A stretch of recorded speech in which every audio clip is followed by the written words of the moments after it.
मैं आपका mentor AK Singh और आज फिर हम अपने CTET की संपूर्ण बाल विकास को देखेंगे। और संपूर्ण बाल विकास में हम क्या देख रहे हैं, जो हम क्वेश्चंस के थ्रू हम क्या सीख रहे हैं, बाल विकास के क्वेश्चनों को किस तरह हल करना है और पैडागोजी को किस तरह से हल करना है और किस तरह से ऑप्शनों को चुनकर ऑप्शन काटने हैं।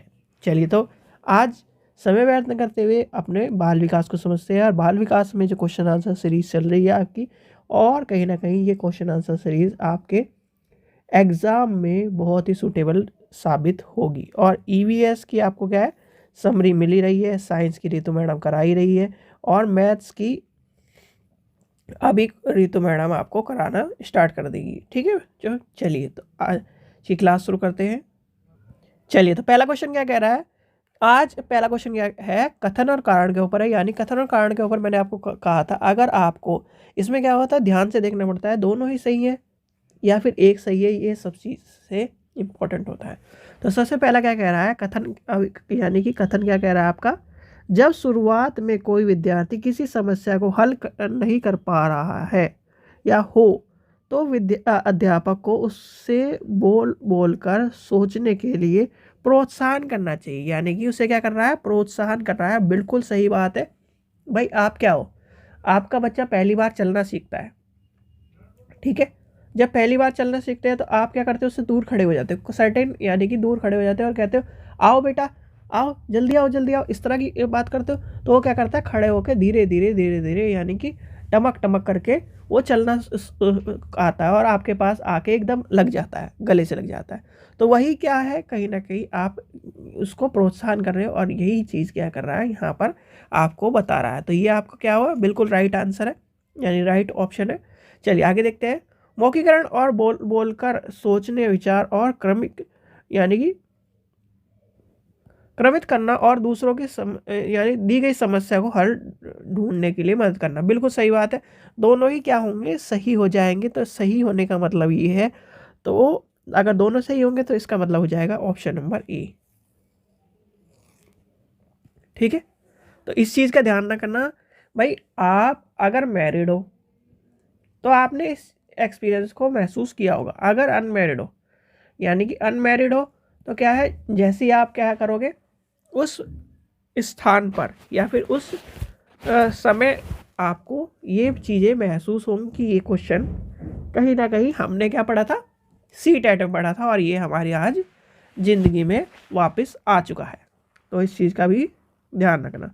CTET कोई अलग से किताब नहीं है, CTET आपका जीवन है। अगर आप अपने जीवन को क्या करो, एज ए समझने लगो, समझ के क्या है उस चीज़ को महसूस करने लगो और अपने जो बच्चे हैं उन्हें देखने लगो, तो आप क्या करोगे, CTET को चुटकियों में हल कर पाओगे।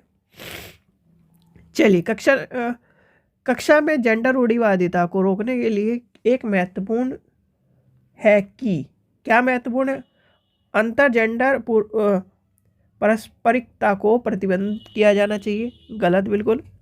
जेंडर भेदभाव को चर्चा के बीच रखना चाहिए। ऐसे उदाहरण प्रस्तुत करने चाहिए जो उनके रूढ़िवादों को चुनौती दे। ठीक है, ये बात सही हो जाएगी।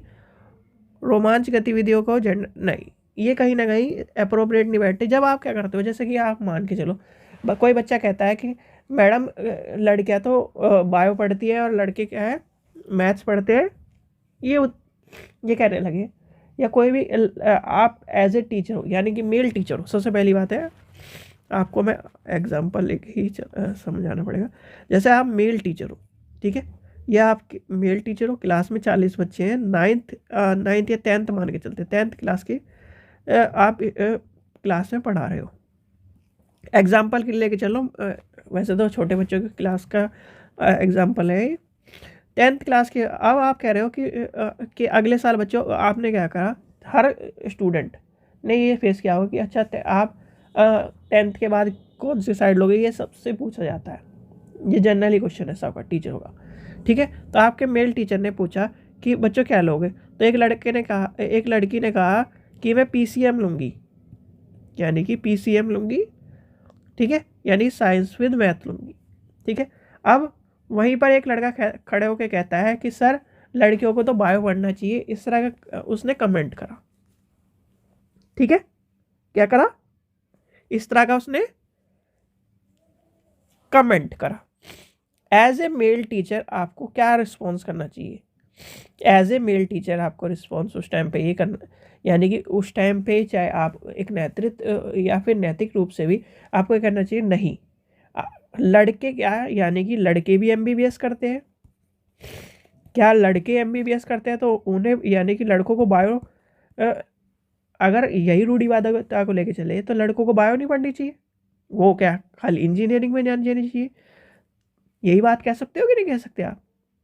आजकल क्या है, समानता आ रही है, लड़कियां भी क्या है, यानी लड़कियां भी एमबीबीएस में जा रही है, लड़के भी एमबीबीएस में जा रहे हैं, लड़कियां भी इंजीनियरिंग में जा रही है, लड़की भी इसमें जा रहे हैं, लड़कियां भी आईएएस बन रही है, लड़के भी आईएएस बन रहे हैं, लड़कियां भी क्या नाम हवाई जहाज उड़ा रही है, लड़के भी हवाई जहाज। तो ये कहीं ना कहीं आपको एग्जाम्पल देके कहीं ना कहीं इस रूढ़िवादिता की धारणा को कम करना या ख़त्म करना पड़ेगा। और वो कैसे होंगे? उदाहरण से। ठीक है, समझ में आ गया होगा आपको क्वेश्चन। क्वेश्चन नंबर 13, एक अध्यापक के तौर पर आप अपनी कक्षा में मौजूद व्यक्तिगत विभिन्नताओं को अपनाने के लिए निम्न में से क्या करोगे? सबसे पहली बात आती है व्यक्तिगत विभिन्नता। अभी लेके चलते हैं एक एग्जाम्पल और, ये है यानी कि ये आपका ब्लैक बोर्ड, ये आपकी डेस्क और ये आप खड़े हो, ये 2 3 4 40 बच्चों की क्लास है। ठीक है, 40 बच्चे 40 घर से आते हैं, यानी कि 40 child is equal to 40 home. Home और हाउस का तो कॉन्सेप्ट आपको सबको पता होगा, क्योंकि आप ये मान के चलो बीएड बीटीसी सब या फिर डीएड, होम और हाउस का तो कॉन्सेप्ट सबको पता होगा। अब जो 40 बच्चे आ रहे हैं, 40 बच्चे 40 अलग अलग यानी कि संस्कृति से आ रहे हैं, अलग अलग धर्म से आ रहे हैं, अलग अलग एक तरह से समाज से आ रहे हैं। तो अलग अलग समाज से आ रहे हैं तो अलग अलग, यानी कि उनमें भिन्नता हो गई। अब भिन्नता जब होंगी, यानी कि एक क्या है, यानी कि इसमें से मान के चलिए अब 40 में से 20 क्या है, वेजिटेरियन है ये, और 20 नॉन वेजिटेरियन है। सबसे पहली भिन्नता ये हो गई। अब इस 20 में से ये 20 क्या है, इसमें से जो वेजिटेरियन है 10 मुस्लिम है वेजिटेरियन। ठीक है, ठीक है, 10 मतलब हिंदू हैं, यानी इस तरह सारे धर्मों के लोग हैं, 10 10 10 10 हम मान के चलते हैं। 10 तो ज़्यादा हो जाएंगे, sorry sorry sorry sorry sorry 20 का तो टोटल ये है, चलो मान लिया 4 4 मान लिए। ठीक है, 4 4 है सब। ठीक है, अब वही इधर फिर नॉन वेजिटेरियन में फिर इधर 4 4 इस तरह से कर दो, तो ये क्या है, एक तरह से और भिन्नता हो गई। तो भिन्नता भिन्नता भिन्नता भिन्नता करते करते इसमें क्या आ जाएगा, इसका आंसर हो जाएगा, आप लेके चलिए। सबसे पहले बात आती है मिक्स्ड एबिलिटी, यानी कि मिक्स योग्यता समूह बनाना। ठीक है, बिल्कुल सही बात हो जाएगी। पाठ्यक्रम को समृद्ध करना, अच्छा जी। फिर क्या होगा, अध्यापक को बाल केंद्रित तरीके से बनाना, यानी अध्यापक, ठीक है, चाइल्ड सेंटर्ड बात आ जाएगी। फिर आ जाएगा विद्यार्थियों को नामकरण करना, तो इसमें क्या होगा, ये छोड़कर सारे हो जाएंगे ऊपर के 3। ठीक है, यानी कि भिन्नता मतलब अगर आप ये मान के चलो आपके घर में 2 बच्चे एक ही दिन पैदा हुए, यानी कि ट्विंस भी पैदा हुए, उसमें भी थोड़ी बहुत भिन्नता होगी, चाहे भले ही वो एक ही दिन पैदा क्यों ना हुए हो। इसलिए कहते हैं भिन्नता का कार्यक्रम। जैसे कि मान के चलिए ट्विंस बच्चे हैं, अब ट्विंस बच्चों के अगर फिंगरप्रिंट भी देखने लगे तो उनके फिंगरप्रिंट अलग अलग होंगे। क्यों? क्योंकि भिन्नता। यही कारण है कि अगर हम आई की जो आई है हमारी, उसके स्कैनर को देख यानी स्कैन करते हैं, तो इसलिए क्यों करा जाता है आई स्कैन, जिससे क्योंकि वो भिन्न है। और अंगूठे, तो ये क्या हो जाएगा, इसका आंसर ये हो जाएगा। चलिए नेक्स्ट चलते हैं, क्वेश्चन नंबर 14 देखते हैं। विद्यार्थी की समालोचनात्मक सोच को बढ़ावा देने के लिए जरूरी है कि, क्या जरूरी है? और ये क्वेश्चन आपका रिपीट हो चुका है, यानी कि रिपीट होने के बाद भी आपको पता होना चाहिए, विद्यार्थियों की चेतन के समय, यानी कि ऑप्शन नंबर 2 हो जाएगा, विद्यार्थियों के चेतन का समय दिया जाना चाहिए, यानी कि उन्हें क्या करना चाहिए, एक तरह से समय देना चाहिए। और एक चीज़ आपको पता होगी, जब समालोचनात्मक की बात आ जाएगी, यानी कि विद्यार्थी समालोचनात्मक सोच में क्या हो जाता है, समालोचनात्मक सोच क्या होती है, ये एक ऐसी प्रक्रिया है, मान लीजिए जिसमें व्यक्ति क्या होता है, निर्णय लेने के लिए सोच, यानी जैसे मान के चलते हैं, सूचना एकत्र करने के लिए, उसे की व्याख्या करने के लिए के साथ साथ चिंतन शैली का तर्क संगत सोच का उपयोग करके आप सारी चिंतन को चुनौती देता है। क्या देता है? यानी कि वो चिंतनशील तर्क के संगत को सोचते हुए उसके आप सारी चिंतन को चुनौती देता है। तो ये आ जाएगा इसका आंसर। ठीक है, चलिए आगे चलते हैं। क्वेश्चन नंबर 15 देखते हैं। अधिगम हेतु मूल्यांकन किस प्रकार का होना चाहिए? यानी कि आपको बताया था मैंने, एक तो होता, देखो आपको मैंने 3 तरह के बताए थे, असेसमेंट, फॉर लर्निंग,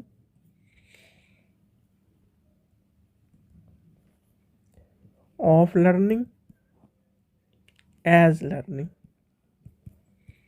ठीक है, ये कहीं ना कहीं है, यानी कि सीखने के लिए आकलन, सीखने का आकलन, सीखने के रूप में आकलन। अब हमें क्या पूछा है?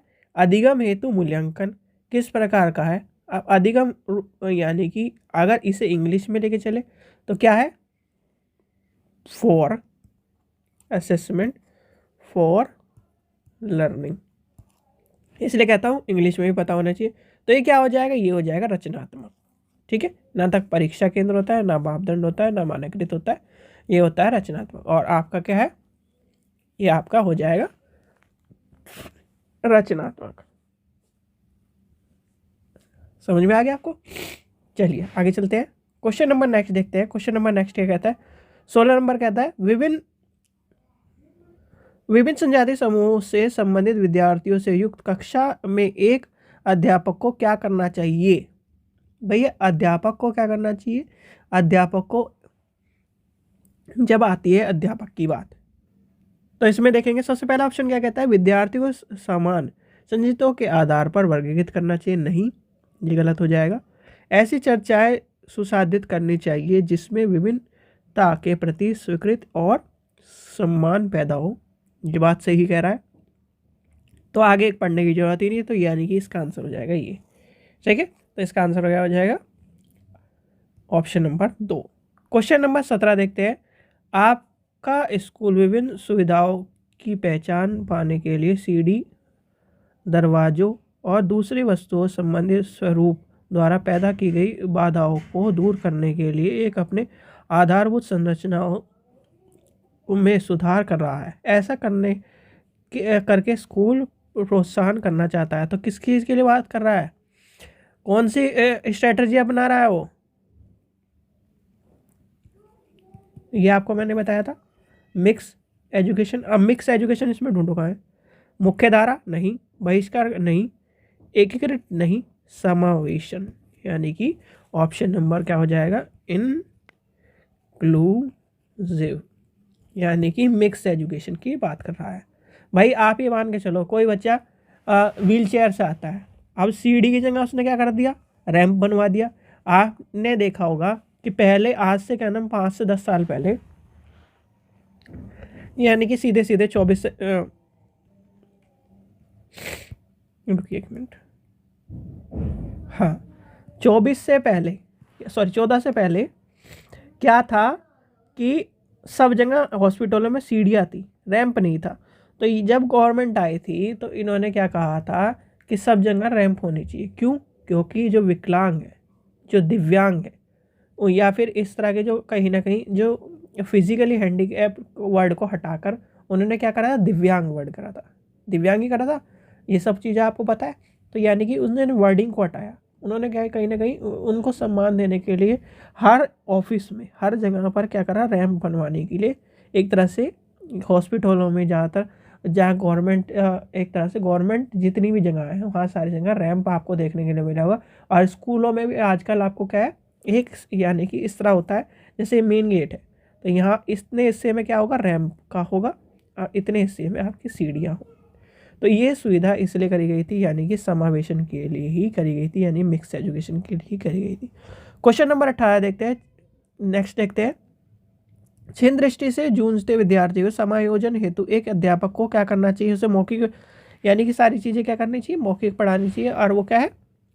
दृष्टि से है, तो यानी कि दृष्टि वाली यानी कि लो विजन वाली क्या करना चाहिए, उसे दृष्टि अव्यवस्थित नोट्स देने चाहिए, यानी कि ऑप्शन नंबर पहला ही हो जाएगा आपका। चलिए नेक्स्ट क्वेश्चन देखते हैं, क्वेश्चन नंबर 19 देखते हैं। चलिए 19वां क्वेश्चन देखते हैं। अवधान न्यूनतम अंतर क्रियाशीलता विकार से जूझते विद्यार्थियों के संदर्भ में निम्न में से कौन सा कथन सही नहीं है। पहले हम करेंगे नहीं है पर अंडरलाइन, तो अब हम यानी कि हम क्या करेंगे, इसमें क्या करना है, नहीं है तो पॉजिटिव आंसर काटने पड़ेंगे, तो इसके आंसर यानी पॉजिटिव। और ये क्या किसकी बात कर रहा है, ये आपके कर रहा है ADHD। और ADHD की फुल फॉर्म क्या है आपकी, कई बार मैंने बता attention deficit hyper activity disorder. अरे ये क्या होता है बताओ, कोई बता सकता है। अगर इसमें चलो इसमें हम पहले ऑप्शन काटते हैं, ये आपको जब मैं थ्योरी क्लास में समझाऊंगा सारे सारे टॉपिक लेके तभी आपको करवाऊंगा। ये देखो मैं इसलिए आपको कहीं ना कहीं टॉपिक इसलिए नहीं करा रहा क्योंकि देखो 21 तारीख को पेपर है, ठीक है, सीटेट का 21 तारीख को पेपर है। एक मिनट मैं और कंफर्म कर दूँ, आपका पेपर 21 तारीख को ही पेपर है वैसे तो, सीटेट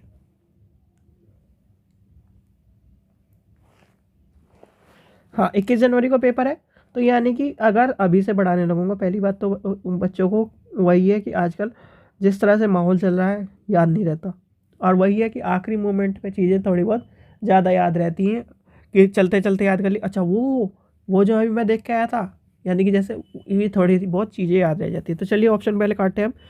उन्हें किसी एक कार्य में लंबे समय तक क्या करना है, एक ग्रहित करने के लिए अक्सर मुश्किल होती है, ठीक है, बिल्कुल सही बात है, ये होती है। ADHD वाले बच्चों को यही दिक्कत होती है, क्या करते हैं जैसे कि वो एक समय यानी कि वो एक मतलब एक चीज़ को लंबे समय तक कार्य नहीं कर सकते हो। वह अक्सर वस्तुओं को कुल यानी कि कुल बोलते रहते हैं और वैश्विक देखते रहते हैं, यानी कि वो क्या करते हैं, ऑब्जेक्ट अप्रूविंग रेस्टलेस की बात आ जाएगी यहाँ पर।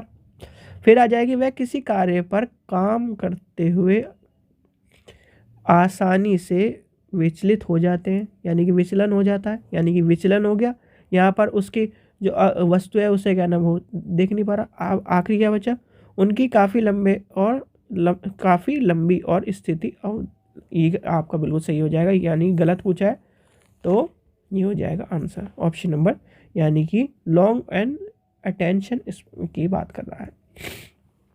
चलिए आगे चलते हैं, क्वेश्चन नंबर 20 देखते हैं। एक स्कूल में एक प्रतिभावान विद्यार्थी को कुछ श्रेणी को छोड़कर सीधे उच्च श्रेणी में पदोन्नत कर दिया जाता है। प्रतिभावान विद्यार्थी को पढ़ने के लिए इस स्कूल में किस उपागम का इस्तेमाल किया गया है, तो किस की बात करी गई है बताओ। त्वरण की बात करी गई, समृद्धिकरण की बात करी, प्रोत्साहन की बात करी। प्रोत्साहन तो होगा नहीं, संश्लेषण भी नहीं होगा, ये तो दोनों कट ही जाएंगे। अब बचा किसका, तो इसका बच्चा सीधे सीधे आपका ऑप्शन नंबर 1 आ जाएगा, यानी कि एसिलेशन, ठीक है। इसमें क्या होता है, ये एक तरह का निर्देशनात्मक रणनीति होती है जिसमें के संदर्भ में क्या करा जाता है, जिसका उद्देश्य उन विद्यार्थियों को मदद करना होता है जो ग्रेड स्तर के सीखने के मानकों को पूरा करने या उनसे अलग श्रेणी में निकल जाते हैं, ठीक है। तो ये आपको पता होना चाहिए। चलिए आगे चलते हैं, यानी कि आज के कैंडम क्वेश्चन हो गए हमारे कंप्लीट। आशा करता हूँ आपको वीडियो पसंद आई तो लाइक करें, चैनल को सब्सक्राइब करें, वीडियो को ज़्यादा से शेयर करें। और प्रीवियस ईयर के पेपर आप कर रहे होंगे तो आपको क्या है चीज़ें समझ में आ रही होंगी, किस तरह से कहीं ना कहीं ऑप्शन को किस तरह काटना है, किस तरह से हमें सॉल्व करना है, ठीक है बच्चों। चलिए थैंक यू।